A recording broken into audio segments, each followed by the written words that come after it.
Howdy folks, Bill Palmer here again.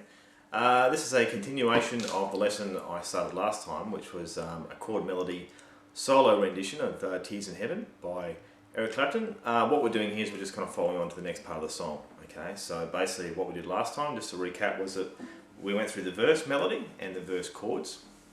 We talked about how to put those together, so that what you're getting is the chords being played, obviously, as well as the melody being sounded at the same time as the chords. I'll just recap it real quick. It was along the lines of this.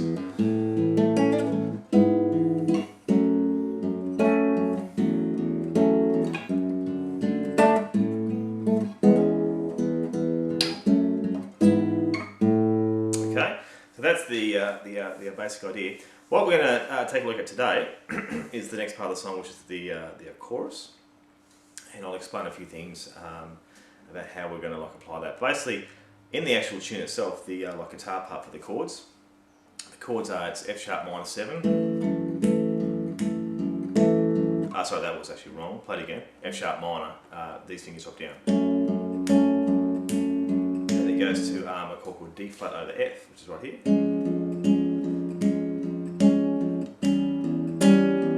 And that is that one right there. That's an E diminished seventh. Okay, and then it goes to an F sharp 7. B minor, and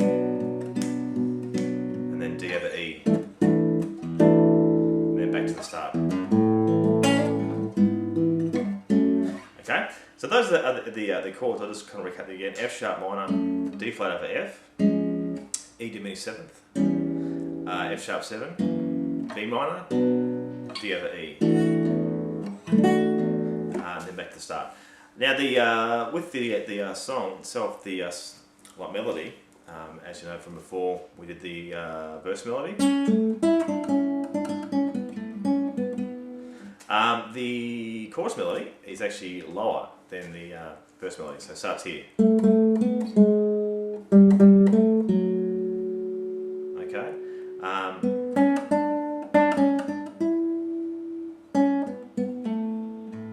But what we're going to do is we're going to take the first part of the chorus melody, this bit here, put it up the octave, and the reason for that is that it's going to allow it to sort of come out a bit clearer. And as a result of doing that, we're going to have to sort of play our chords slightly different too. So instead of playing F sharp minor here, we're going to play it further up. Okay, D flat over F, instead of playing it here, we're going to play it up here. E diminished seventh, so instead of playing it there, we're going to play it here. And F sharp 7 will be back there where it was. Okay, D minor will be there, D over E will be there. Okay, so the melody that was here that I just played, we're going to play it up further up. So we're going to start up on fret 10 of the B string. It starts on an A note.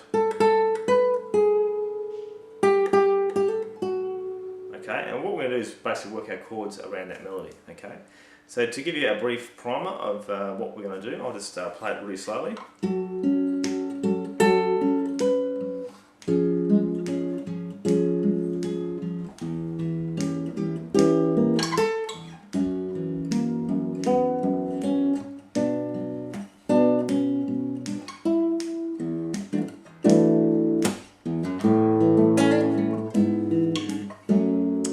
I'll just sort of run you guys through it. So it's an F sharp minor chord to start with.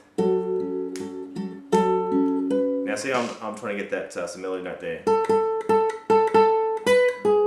That's my prime objective with playing the chord, is I kind of really want to sound that melody. So the note for the melody is on the B string. So I'm obviously not playing anything above the melody, because that would sort of I guess overshadow it. Is a good way of saying that. So here's my F sharp minor chord, and as I was doing last time, pretty much just thumb and fingers. Okay. Now when I play the next part of the melody, that little B note, I just basically drop my pinky off that G string onto the 12th fret of the B. Okay, next chord is D flat over F. And that's my note there for my melody. So D flat over F is actually like that. I'm just adding that note there to it. Okay, so if I put those two chords together,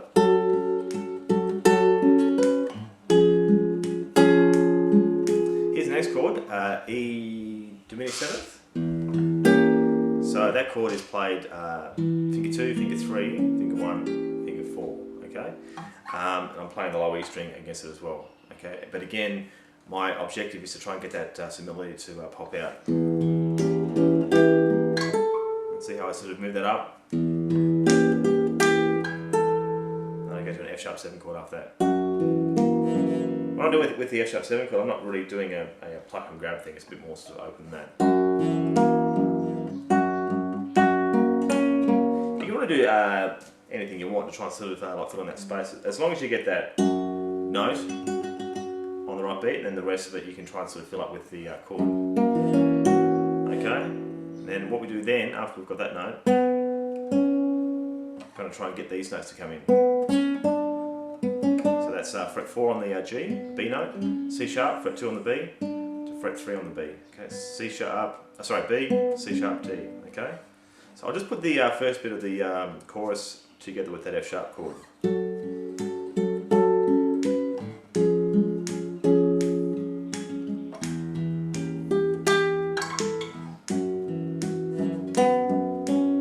Now here's the B minor chord.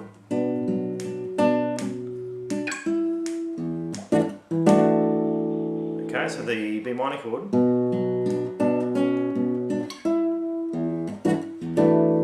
Okay, so I'll go from the F sharp chord again.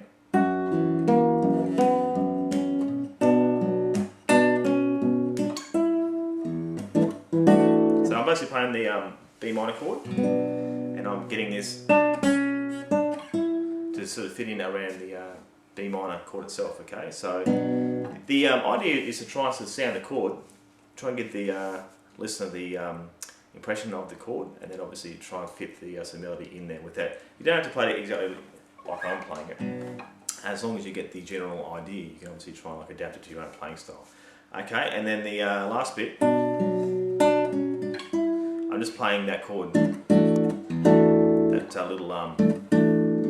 little sort of figure there. That's basically my first finger going across fret 7. I'm playing the A, the D, the G, the B, okay? And I'm just ignoring that last part of the melody, okay? So if I put all the chorus together,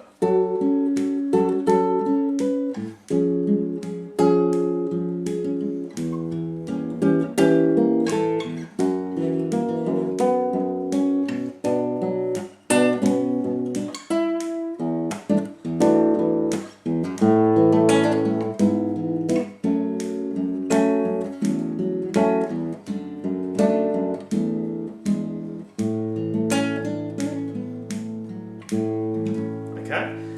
Now what I did do there, which was a little bit different to last week, is I've added in the chorus on the intro. Okay, it's also the intro. It's also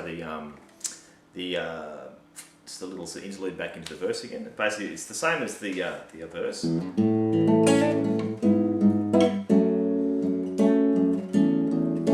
I get to the D over F sharp chord, I then play D over E, and then an E7 chord. Okay, and then back to A. Okay, so hopefully that's making sense. What I might do now, just at the tail end of this lesson, I'll put together the verse with the chorus. Okay, so I'll play the verse twice and the chorus once, and I'll play that little interlude.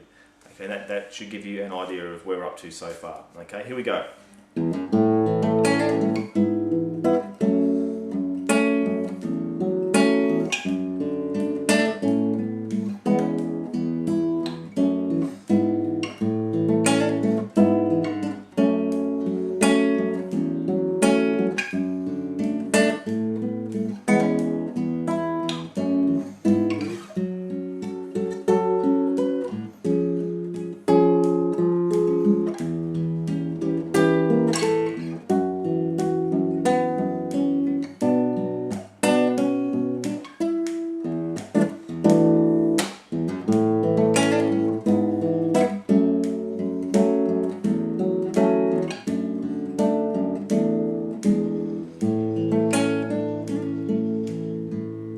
Okay, so that's what we've got so far.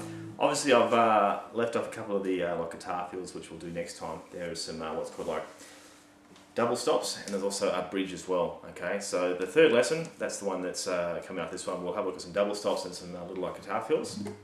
We'll try and put those into what we've got so far. And then the fourth lesson we'll do the bridge, and we'll try and put the whole thing right together. Okay, so hopefully this is making sense. I'll have the notes written up and transcribed of what I've played.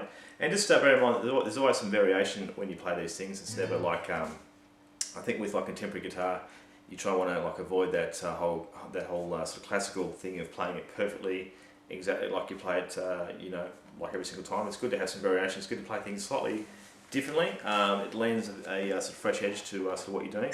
So if I didn't play it exactly right, I apologise. But yeah, the idea is to give you an overall broad picture of how to actually I guess couple these things like together. So bear that in mind. Yeah, and again, if there's any questions or anything or comments, please let me know. And I'll see you again shortly for another instalment. Thank you. Bye.